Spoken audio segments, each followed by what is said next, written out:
Hello दोस्तों, welcome करता हूं आप सभी का एक बार फिर से। आप देख रहे हैं वाह सिंपल, मैं आपके साथ सैयद शमशाद हुसैन।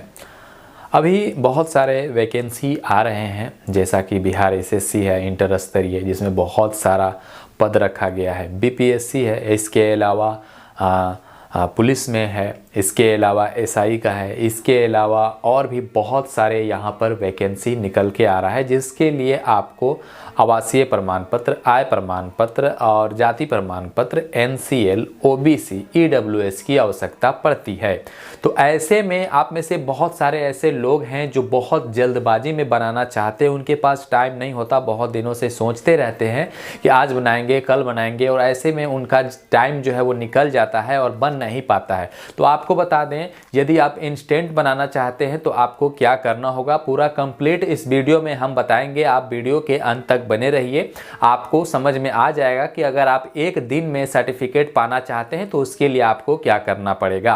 पहला तरीका तो ये है कि जो तत्काल वाला फॉर्म है वो आपको फॉर्म को फिल करके जो है आपको आरटीपीएस काउंटर में जाकर के जमा दे देना होता है, जिसमें जो आप फॉर्म भरोगे उसमें आपको कर्मचारी से रिपोर्ट कराना होगा, उसमें फोटो साटना होगा, आधार का फोटो स्टेट लगाना होगा और लगा करके आपको आपके आरटीपीएस काउंटर में जाकर के दे देना होगा। तो वहां से आपको 2 से 3 दिनों के अंदर आपको सर्टिफिकेट जनरेट होकर मिल जाता है। लेकिन इसके अलावा दूसरा एक और ऑप्शन है, अगर आप चाहते हैं एक दिन में ही इंस्टेंट अपना जाति आवासीय आय बनाना, तो उसके लिए आपको क्या करना होगा। चूंकि ये बिहार है तो जो सच्चाई है मैं वो आपको यहाँ पर बता रहा हूँ कि यहाँ पर किस तरीके से काम होता है इंस्टेंट। अब ऐसे नियमतः आप आएंगे तो 10 से 15 दिन लग जाते हैं आपको जाति आवासीय आय बनाने में। एनसीएल अगर आप बिहार सरकार का बनाते हैं तो उसमें 21 दिन लग जाता है। भारत सरकार का ओबीसी बनाते हैं तो जिसमें आपको यहाँ पर 20 से 21 दिन का टाइम लगता है। ईडब्ल्यूएस में भी 10 से 15 दिन का लग सकता है। आगे बढ़ने से पहले हम ये जान लेते हैं कि बहुत सारे लोग यहाँ पर कमेंट कर रहे थे कि एनसीएल और ओबीसी और ईडब्ल्यूएस क्या है। जाति प्रमाण पत्र तो आपको पता ही है कि जाति का सूचक आपका हो गया, ठीक है, और आय प्रमाण पत्र आपका इनकम का जो स्रोत है वो कितना है उसका हो गया। आवासीय प्रमाण पत्र आपका रेसिडेंस को दर्शाता है। इसके अलावा जो ईडब्ल्यूएस होता है वो आपका 10% आरक्षण वाला सर्टिफिकेट होता है, जो कि यहाँ पर जनरल कैटेगरी के लोगों को दिया गया है। जैसे मुस्लिम में शेख, सैयद, पठान हो गए, हिंदू में ब्राह्मण, राजपूत और भूमिहार, कास्त वगैरह ये सब हो गए, ठीक है, जो जनरल कैटेगरी के तहत आते हैं। तो उनके लिए ईडब्ल्यूएस होता है जहाँ पर 10% आरक्षण मिलता है। हालांकि बहुत सारे वैकेंसीज में अब तो नहीं मिल रहा है, बस एक नाम का ये रह गया है, ठीक है। इसके अलावा जो एनसीएल सर्टिफिकेट होता है, नॉन क्रीमी लेयर सर्टिफिकेट, ठीक है, तो ये बिहार सरकार और एक ओबीसी बनता है जो कि भारत सरकार के तरफ से बनता है। तो ये रिक्वायरमेंट के हिसाब से लोग बनाते हैं, जिस स्टूडेंट को जैसा रिक्वायरमेंट होता है, बिहार सरकार वाला या फिर सेंट्रल गवर्नमेंट वाला, वो उसके हिसाब से बनाते हैं। कई वैकेंसी जो वैसे हैं जहाँ पर आप वैकेंसी में आपने अगर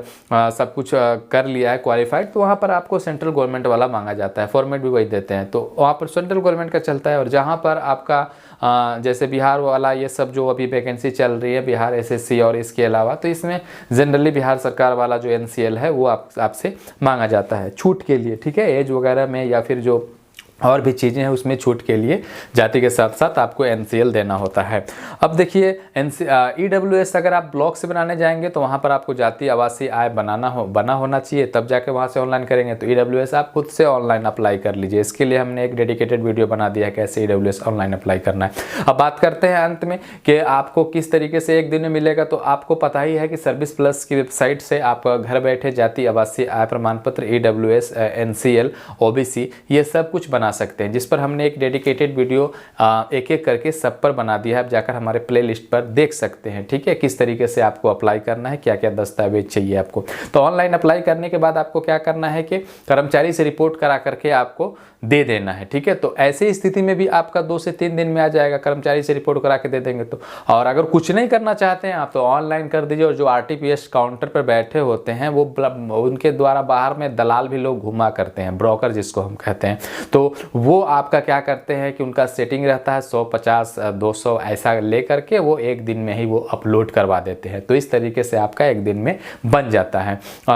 अपलोड हो जाने के बाद बहुत सारे लोग ऐसे हैं जो कि सर्टिफिकेट डाउनलोड पर जाकर के क्लिक करके सर्टिफिकेट को डाउनलोड करते हैं, तो वहाँ से नहीं होता है। आपको वहाँ पर 24 घंटा का टाइम लगता है अपलोड हो जाने के बाद। तो आप आवेदन की स्थिति से जा करके अपना जो सर्टिफिकेट है वो डाउनलोड कर सकते हैं। इवन अगर आपका 15 दिन का टाइम लग रहा है, ये इसके अलावा मैं बता रहा हूँ, जो कि एक दिन में बनेगा ये तो इसका नियम हो ही गया।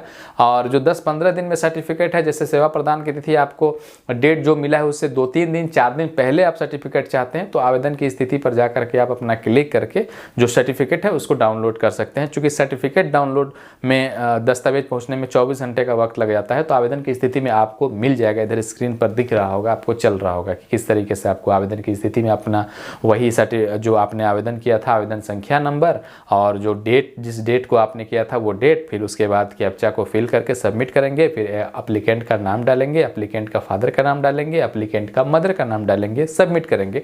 नीचे में आपको आपका सर्टिफिकेट मिल जाएगा, वहाँ से डाउनलोड करके आप अपना काम कर सकते हैं। सो आशा है, उम्मीद है ये वीडियो आपको पसंद आया होगा। इस वीडियो का मकसद ये नहीं था कि आपको बताऊं कि हाँ ऐसा हो रहा है, आप उसको बढ़ावा दो, लेकिन अभी क्या है कि ज़रूरी है तो लोग करते हैं अपने मन मुताबिक से। मेरे तरफ से ऐसा नहीं है कि मैं कह रहा हूँ आपके कि आप इस तरीके से करो, हाँ, लेकिन आप खुद नीचे कमेंट करके बताओ कि इस तरीके से होता है या फिर नहीं होता है। ठीक है आपके यहाँ भाई, हमारे एरिया में बिहार में तो मैं जहाँ तक देख पा रहा हूँ, नज़रें वहाँ तक जा रही हैं और सब जगह ये करप्शन चल ही रहा है। सब जगह इवन आप रसीद कटवाना जाओ, कर्मचारी को कौन सा पैसा देना होता है, लेकिन फिर भी वहाँ पर बिना पैसा दिए रसीद नहीं काटते। मोटेशन के लिए कौन सा पैसा देना होता है, लेकिन बिना पैसे दिए मोटेशन आपका नहीं होता है। इसके अलावा एलपीसी या इसके अलावा जो भी दस्तावेज हैं, चाहे पेंशन है, विधवा पेंशन है, विकलांग पेंशन है, वृद्धजन पेंशन है, किसी भी तरह का पेंशन भी प्राप्त करना चाहते हैं तो वहाँ भी आप 200, 400, 500 दीजिए। जन्म प्रमाण पत्र बनवाना है तो वहाँ भी आप 200, 500, 1000 रुपया दीजिए। मृत्यु प्रमाण पत्र बनाना है तो वहाँ भी आप 200, 500, 1000 रुपये दीजिए। तो यही सब चल ही रहा है, वही बंद तो नहीं हुआ है। हालांकि लगातार मैं इस पर आवाज़ उठा रहा हूँ और उठाते रहूँगा कि दाखिल खारिज पर अंकुश लगना चाहिए, कि दाखिल खारिज में बहुत सारे पैसे लिए जाते हैं। तो इस पर आप सबों का सपोर्ट रहा तो आगे भी आवाज़ उठाते रहेंगे और बहुत सारे सुधार जो है देखने को मिला भी है। सो आशा है, उम्मीद है ये वीडियो आपको पसंद आया होगा। लाइक करिएगा, चैनल को सब्सक्राइब कर बेल आइकन प्रेस करिएगा। बहुत बहुत धन्यवाद, शुक्रिया।